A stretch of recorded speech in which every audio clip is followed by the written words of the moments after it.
کے بعد کہ ذکر و اذکار کا زیادہ ثواب ہے، اور اسی طریقے سے فجر و عصر کے بعد تسبیحات جو ہے متعین کی گئی ہیں کہ مطلب تسبیح فاطمہ پڑھی جاتی ہے فجر عصر کے بعد. تو آخر فجر و عصر کی کیا خصوصیت ہے کہ اس وقت کے اندر ذکر کرنا زیادہ جو اہمیت کا حامل ہے اور زیادہ اس کا اجر و ثواب، اس کی کیا وجہ ہے یہ پوچھ رہے ہیں. اصل میں بات یہ ہے کہ فجر و عصر یہ دو اوقات ایسے ہیں کہ ان اوقات میں ملائکہ جو آسمان کے فرشتے ہیں ان کی ڈیوٹیاں بدلتی ہیں. فجر کے وقت فرشتے آتے ہیں اور وہ عصر کے وقت واپس لوٹتے ہیں.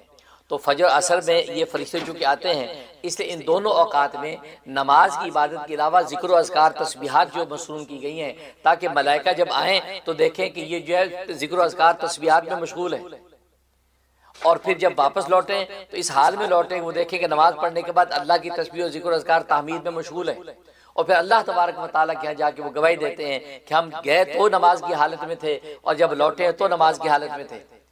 تو گویا کہ یہ اس دو وقتوں کے اندر چونکہ ملائکہ چونکہ خود آتے ہیں، اور ملائکہ کا آنا جو ہے ظاہر ہے وہ ایک باعث برکت ہے، اور ملائکہ اس لیے بھیجے جاتے ہیں کیونکہ آپ کو پتہ ہے کہ ملائکہ نے اعتراض کیا تھا جب اللہ تبارک و تعالیٰ نے یہ کہا تھا کہ انی جاعل فی الارض خلیفہ، میں زمین میں اپنا ایک خلیفہ اور نائب بنانا چاہتا ہوں. تو ملائکہ نے کہا تھا کہ اتجعل فیہا من یفسد فیہا ویسفک الدماء، کہ آپ زمین میں ایک ایسی شخصیت کو اپنا نائب و خلیفہ بنانا چاہتے ہیں کہ جو زمین کے اندر خون ریزی کرے گا، فساد پھیلائے گا. وَنَحْنُ نُسَبِّحُ بِحَمْدِكَ وَنُقَدِّسُ لَكَ، ہم آپ کی تسبیح کرتے ہیں، تقدیس کرتے ہیں، تحمید کرتے ہیں، وہ ہے کہ ہم زیادہ مستحق ہیں کہ آپ ہمیں اپنی نیابت دیں.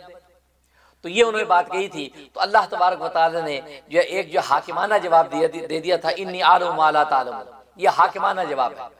اس کو اجمالی جواب بھی کہتے ہیں کہ جیسے بادشاہ لوگ دو ٹوک ایک لفظ کہہ دیتے ہیں، ایسے اللہ تبارک و تعالی نے فرما دیا انی اعلم ما لا تعلمون، میں جانتا ہوں تم نہیں جانتے. بات یہ حاکمانہ جواب. اس کے بعد حکیمانہ جواب دیا.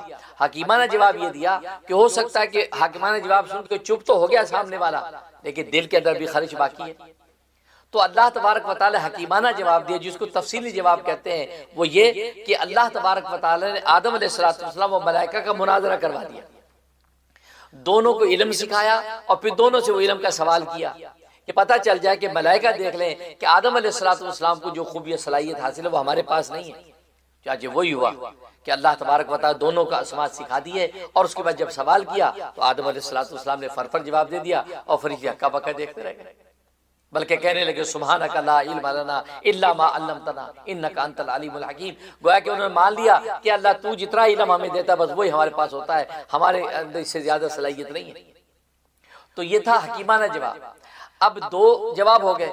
اب حکیمانہ جواب ہونے کے بعد اب یہ بھی خارج باقی رہ سکتی ہے کہ اب فیوچر میں دیکھیں گے کہ یہ آدم جو ہے وہ اتنا تابعدار بندہ بن کے رہتا ہے یا نہیں، تسبیح اور تقدیس کرتا ہے نہیں. ہم نحن نسبح بحمدک ونقدس، ہم تو تسبیح کرتے ہیں، تقدیس کرتے ہیں.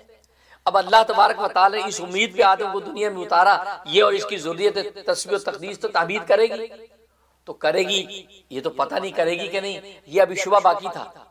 تو اللہ تبارک و تعالی تیسرا جواب جس کو مشاہداتی جواب کہتے ہیں، پریکٹیکل، تو پریکٹیکلی اللہ نے دکھا دیا دیکھو یہ آدم اور آدم ذات جس کے بارے میں تم کہتے تھے ہم تسبیح تقدیس کرتے ہیں، تو یہ آدم ذات باوجود ایسی صفات اور خواہشات کے جو تسبیح و تقدیس کے خلاف ہیں وہ ان کو کاٹ کر یہ تسبیح تقدیس کر رہا ہے.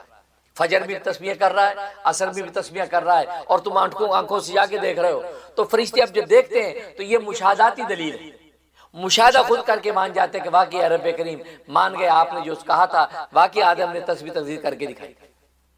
یہی وجہ ہے کہ مختلف مواقع بھی مختلف راتوں جیسے لیلۃ القدر میں ملائکہ جو اتارے جاتے ہیں اس کا بھی مقصد یہ ہوتا ہے یہ مشاہداتی دلیل. گویا کہ حاکمانہ جواب، حکیمانہ جواب، یہ مشاہدانہ جواب جو اللہ دلواتے ہیں کہ ملائکہ خود آ کے ان لوگوں کو دیکھتے ہیں تو کہتے ہیں کہ واقعی یہ تو آدم ذات اور آدم یہ تو اللہ کی عبادت میں لگے ہوئے ہیں، کوئی رکوع میں، کوئی سجدے میں، کوئی تسبیح میں، ذکر و اذکار میں ہے. تو واقعی جو اللہ تبارک و تعالی نے اس میں جو خوبی رکھی تھی وہ انہی میں، وہ خوبی ہم میں نہیں. تو یہ مشاہداتی جواب. تو اس لیے یہ دو اوقات ایسے ہیں کہ جس میں تسبیح، کیونکہ ملائکہ کے آنے جانے کے اوقات ہیں، اللہ نے وہاں تسبیح مزید اس کے اندر متعین فرما دی، مزید ذکر و اذکار کا اجر رکھ دیا کہ جب تسبیح و تقدیس کرتے ہیں تو ملائکہ خود دیکھتے ہیں کہ بھی ہم اپنی تقدیر تقدیس پہ ناز کرتے تھے، اور یہ لوگ باوجود اس کے کہ ان میں خواہشات بھری ہوئی ہیں، بشی تقاضے موجود ہیں، یہ سارے تقاضوں کے جال کاٹ کے تسبیح میں لگے ہوئے ہیں. اس لیے اللہ تبارک و تعالی ان دو موقعوں پہ تسبیح و تقدیس کو مزید جو ہے موجب اجر بنا دیتے ہیں.